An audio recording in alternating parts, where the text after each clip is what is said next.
Hey everyone, and welcome back to my kitchen! Today, we're tackling an absolute classic, the undisputed king of comfort food, the chocolate chip cookie. But we're not just making any chocolate chip cookies. We're making the ultimate chocolate chip cookies, crispy on the edges, unbelievably soft and chewy in the middle, and packed with gooey, melty chocolate. I've tested so many recipes over the years, and this one, my friends, is the winner. It's foolproof, it's delicious, and I'm going to walk you through every single step. So, grab your apron, preheat that oven, and let's get ready to bake the best cookies of your life. First things first, let's talk ingredients. The secret to a truly great cookie is using good quality ingredients. It makes all the difference, I promise. For our dry ingredients, you'll need 2.5 cups of all-purpose flour, 1 teaspoon of baking soda, and a half teaspoon of salt. Just simple stuff.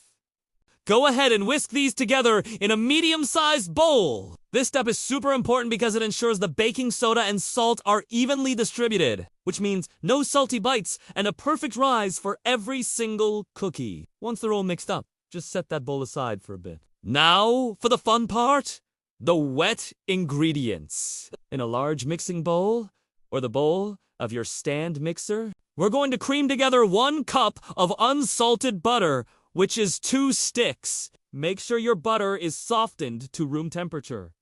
This is a non-negotiable step. Soft butter creams up light and fluffy, trapping air that makes our cookies tender. If it's too cold, it won't mix properly, and if it's melted, your cookies will spread out into thin, sad pancakes. To the butter, we'll add 3/4 cup of packed brown sugar and a half cup of granulated white sugar. The combination of both sugars is key. The brown sugar adds moisture and that classic caramel-like flavor, while the white sugar helps the edges get nice and crispy. Now, beat the butter and sugars together on medium-high speed for about 3 to 4 minutes. You're looking for the mixture to become really light in color and super fluffy in texture. Don't rush this part. This is where we're building the foundation for that perfect cookie texture. Scrape down the sides of the bowl once or twice to make sure everything is getting incorporated evenly. Once your butter and sugar mixture is looking pale and fluffy, it's time to add the eggs and vanilla. We'll need 2 large eggs, also at room temperature if you can remember. Adding cold eggs to the warm butter can cause it to curdle. A quick tip, if you forget, just place your eggs in a bowl of warm water for a few minutes. Add the eggs one at a time, beating well after each addition until it's fully combined. Then, we'll add a generous splash of vanilla extract, like to use about 2 teaspoons. Always use pure vanilla extract, not the imitation stuff. The flavor is so much richer and more authentic. Okay? Our wet ingredients are looking amazing. Now it's time to combine the wet and the dry. Gradually add your flour mixture to the wet ingredients, mixing on low speed. And I mean low speed, unless you want a flour explosion all over your kitchen. Mix only until the flour is just barely combined. You might even see a few little streaks of flour left, and that's perfectly fine. This is the #1 rule to avoid tough cookies. Do not overmix the flour. Overmixing develops the gluten, which will make your cookies dense and tough instead of soft and tender. We're aiming for tenderness here. And now, for the star of the show, the chocolate. This is where you can really make these cookies your own. I'm using 2 cups of semi-sweet chocolate chips. I personally love the classic flavor they bring, but you could use milk chocolate for a sweeter cookie, dark chocolate for a richer taste, or even a mix of all 3. You could also use chopped chocolate bars, which create those incredible pools of melted chocolate throughout the cookie. Gently fold the chocolate chips into the dough with a spatula until they're evenly distributed. Again, be gentle. We're just folding them in, not beating them up. Now, for the most important and possibly the most difficult step in this entire recipe, chilling the dough. I know, you want to bake them right away.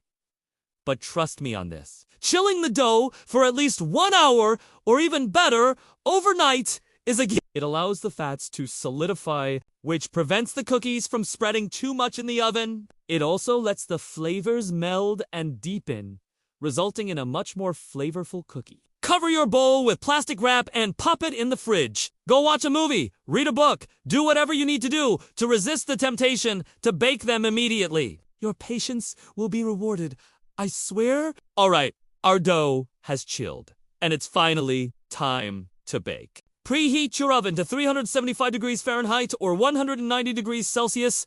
Line a couple of baking sheets with parchment paper. This not only prevents sticking, but also helps the cookies bake more evenly and makes cleanup an absolute breeze. Now, let's scoop our dough. I like to use a medium-sized cookie scoop, about 1.5 tablespoons, to ensure all my cookies are a uniform size. This helps them bake evenly. Scoop the dough and roll it into balls. Then place them about 2 inches apart on your prepared baking sheets. This gives them enough room to spread out without running into each other. If you want those picture-perfect bakery-style cookies, you can press a few extra chocolate chips onto the tops of the dough balls before they go into the oven. It's a little aesthetic trick that makes a big difference. Now, into the oven they go. Bake for about 10 to 12 minutes. The exact time will depend on your oven, so keep an eye on them. You're looking for the edges to be lightly golden brown, but the center should still look slightly soft and a little underdone.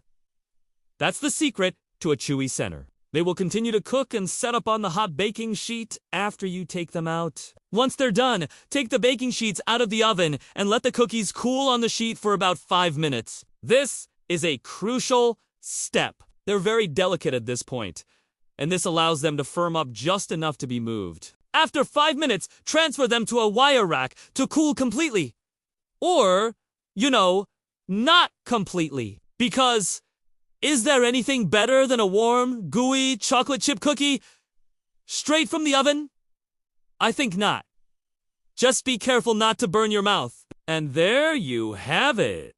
The most perfect, delicious, soft and chewy chocolate chip cookies you will ever make. That crispy edge, the soft, gooey middle, those pockets of melted chocolate. It's pure perfection. These are incredible on their own, with a tall glass of cold milk or even as the base for a decadent ice cream sandwich. They'll stay fresh in an airtight container for a few days, but let's be honest, they probably won't last that long. Thank you so much for joining me in the kitchen today. I really hope you give this recipe a try. If you do, let me know how they turned out in the comments below. I love hearing from you guys. And if you enjoyed this video, don't forget to give it a thumbs up, subscribe to the channel, and hit that notification bell so you don't miss any of my future recipes. Happy baking, everyone! See you next time!